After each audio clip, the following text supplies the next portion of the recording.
I keep saying this. I love the energy. I mean, and it's starting to, we're starting to actually be able to execute a little bit on both sides of the ball. When we're actually able to run a play and get a snap and hand the ball off and everybody going in the right direction. And the same thing on defense, you know, because so many times you look at a good play on offense and you've had a breakdown on defense or vice versa. And we still got a long ways to go. As I said the other day, if we're putting together a puzzle, we're maybe getting the edges together right now. You know, I mean, maybe. But we still got a long way to go, and we don't have to see the completed picture until we go to NC State to open the season. But I like the way they're working. I like the way it's starting to come together right now, and I'm liking what I'm seeing with their attitude and the way they're working. Well, Coach, on Monday, the centers were kind of a weakness. Today, the snapping the ball was a lot better. The snapping was much better, and I think that's all due to the past players, the guys that have been here in the past and laid the foundation. No, the snaps were much better today. You know, you come out here in day one and you can't run a play. You can't run a play in inside. You can't run a play in team because the balls are on the ground. They're over the quarterback's head. They're to the left. They're to the right. I mean, the comment, you got to be half gymnast to play quarterback around here and field a snap. But you know what? These guys, they've worked at it. And I think Coach Moore's done a great job of coaching it up. And at least if you can get a snap, you have a chance to run a play. You know, you have a chance to put everything together, but if you can't get the snap, we're wasting 22 guys' time out there on the field. So that's an important part of it, and it's getting better. We've still got a long way to go.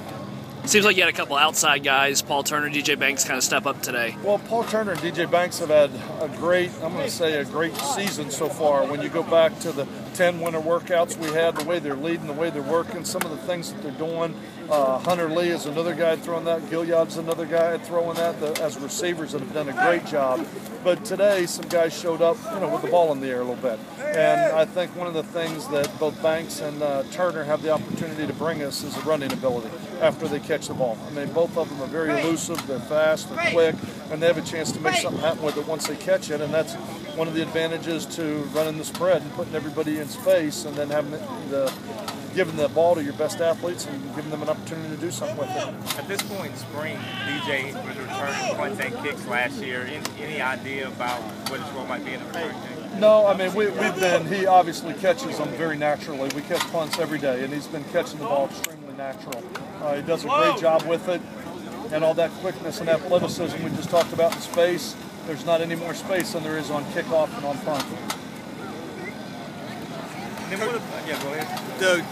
Scotty Young seemed to really step up today and was the most consistent quarterback. Talk about his play in the first 3 days. I think Scotty, the first 3 days, you know, everybody asked me after day one to evaluate the quarterbacks. Yeah, but when after day one, it's like evaluate the quarterbacks. It's like, oh, we're a long way from putting anybody in a position where they're ready to really be evaluated. But I think what he did yesterday and today, I really think he has a chance to be a really good player. I mean, we're still a long way from that point at this stage of where we are, but I think he is showing signs of really taking control, being the upperclassman, stepping in the huddle, taking charge with the offensive line and as a leader as well. And I think a lot of that is showing with this play. Today, Kenneth Dixon, he might have got nicked up in that first day, but today he was back in rare form. Talk about his play today. You know, I kept saying, standing back behind it, is that, you know, we're blowing the whistle, an early whistle. It's kind of like as soon as there's contact, he's down. I don't want to turn every one of these into a scrimmage with guys on the ground. We got to make sure we keep everybody healthy, and that's one of the big concerns I have right now. We need every day of practice we can get out of this football team, and I don't want anybody to miss a day. So we're blowing a quick whistle, but I must have said 10 times today, you know, when it's live, they still got to tackle them.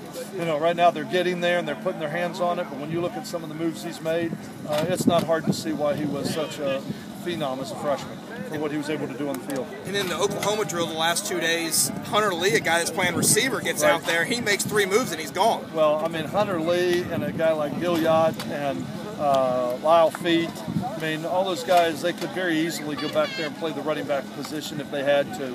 They're strong, they're physical, they're aggressive, they're football players. You know, and football players, you can't hide them. Whether you put them at receiver, running back, they're tough and they love to play the game. And I think Connor Leah is tough and he loves to play this game, and it shows. I know you're a long way away from this, but looking at guys like that, as a coach, how excited does it get you knowing that you've got guys with that type of flexibility you can put on the field? Well, it gives you that kind of depth, because when you look at our running back position right now, you've got a Kenneth Dixon, you've got Tevin King, who's injured right now, and then able to go through it. And you've got a lot of guys that are out here working hard, but knowing that if you got into a fix during the season and had some injuries, that you could move a guy like Connor Leah to running back, you can move a guy like Lyle Feet to running back, and that just creates more depth, and it gives you more flexibility as an offense where you have a chance to play a little bit more of a two-back offense than we have in the past. Coach, in the past, they haven't done an Oklahoma-style drill here.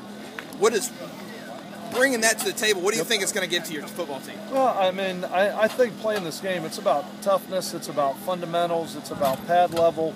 I think one of the negatives to running a spread offense is your defense doesn't get a lot of that. When we get in team, they don't get to see power and ISO and balls coming downhill and being run at them. And that's why so much of the individual drill that we do with the one-on-one blocking and the Oklahoma drill at the end where we're doing some 3-on-3, I think that's valuable for our defense, especially our defensive front. But it also helps your offensive line to understand what it's going to take to come off the ball and run it. That drill is 3rd and 1 every play.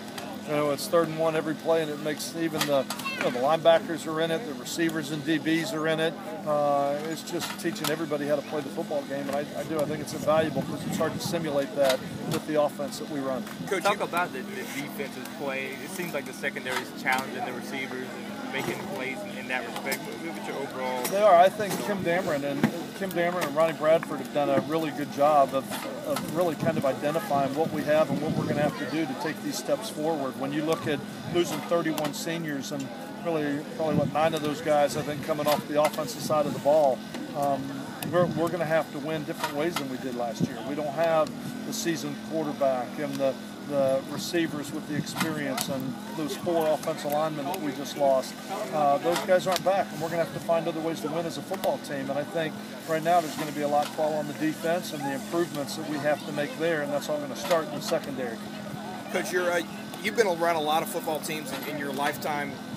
Can you remember a team that's got more D tackles that can play for you? There's some depth on this football team with D tackles, and where they all are at this point is going to be hard to evaluate until we can really get live. But again, the way they're working, the size, the athleticism, the quickness, there's a lot of them that have a chance to be pretty good, and I think that'll play to our benefit during the season because we're going to be able to play a couple people. You're not going to ask one guy to go out there and play 70 plays. But I think we do have some depth on the defensive line, and we're going to have to play to that. That's going to have to be one of our strengths as we get into the fall.